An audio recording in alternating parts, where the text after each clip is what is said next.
আসসালামু আলাইকুম। কিছু কথা বলতে আসলাম আজকে।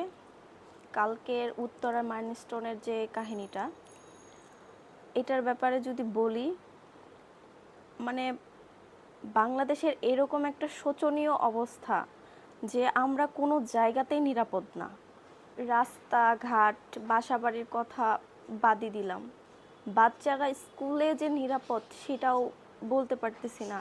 একটা জলজান্ত বাচ্চাকে তার বাবা মা স্কুলে দিয়ে আসছে, কিন্তু আনার টাইমে তারা এক মুঠো ছাই পাইছে। মানে একটা দেশ যেখানে বাচ্চারা স্কুলেও নিরাপদ না। কালকের যে কাহিনীটা হয়েছে এটা কিন্তু নতুন কাহিনী না। 2024 সালেও আপনার চট্টগ্রামে Asim Zawad sir, squadron leader Asim Zawad sir, সেও কিন্তু এই ট্রেনিং করতে যায় বিমান ক্র্যাশ হয়ে মারা গেল। অন্যান্য দেশে যেগুলো বিমান আরও 20 বছর আগে চালানো নিষিদ্ধ, সেই সকল বিমান বাংলাদেশ বিমান বাহিনী এখনও কিভাবে ইউজ করে। তারপরেও এই একটা ভরপুর শহরের উপরে কেন তারা এগুলো ট্রেনিং করতে হবে তাদের? ধরেন আমি বাসায় আছি, এমনও তো হইতে পারতো এই বাসার উপরেও বিমান ক্র্যাশ করতে পারতো। তাহলে আমরা কোথায় সেফ আছি? তারা ট্রেনিং করবে এরকম পাবলিক প্লেসে না করে ফাঁকা জায়গায় করতে পারতো। এই যে বাচ্চাগুলার কথা বলতেছি, এই নিষ্পাপ বাচ্চাগুলা একটা ফুল ফোটার আগেই তাদের জীবনগুলো ছড়ে গেছে। এই দায় কে নেবে?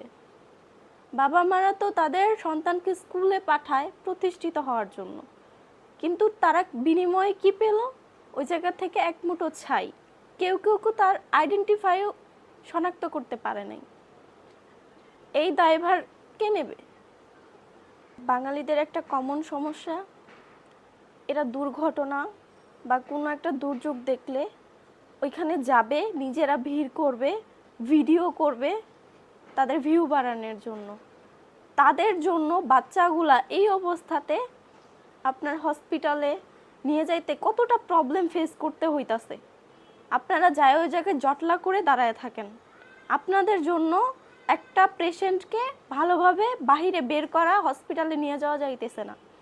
আর রিক্সাওয়ালারা পায়ে বসছে, আপনার 80 টাকার ভাড়া চাচ্ছে 280 টাকা। আর বাকি গাড়িগুলোর কথা তো বাদই দিলাম। ভাই, মানবতা বলতেও একটা জিনিস আছে, কিন্তু আপনারা বাঙালিরা মানবতাটাও বুঝেন না। আপনাদের বলেও লাভ নাই।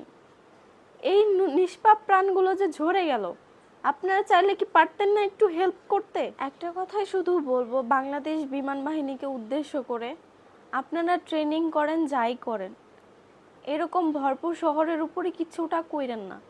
আপনারা বাহিরে করেন, ফাঁকা জায়গায় করেন। আপনাদের বিমানগুলো আগের মডেলগুলো বাদ দেওয়ার চেষ্টা করেন। এগুলো ভাই আরও বিভিন্ন কান্ট্রিতে অনেক আগেই নিষিদ্ধ ঘোষণা হয়ে গেছে।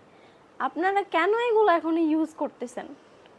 এগুলো ক্র্যাশ হওয়ার যান্ত্রিক ত্রুটি হইতেই পারে, যে কোনো মুহূর্তেই হইতে পারে। এটা বাংলাদেশ বিমান বাহিনীর নতুন কিছু না, কিন্তু আপনারা কি করবেন, 2 দিন পরে এই জিনিসগুলো সব ভুলে যাবেন।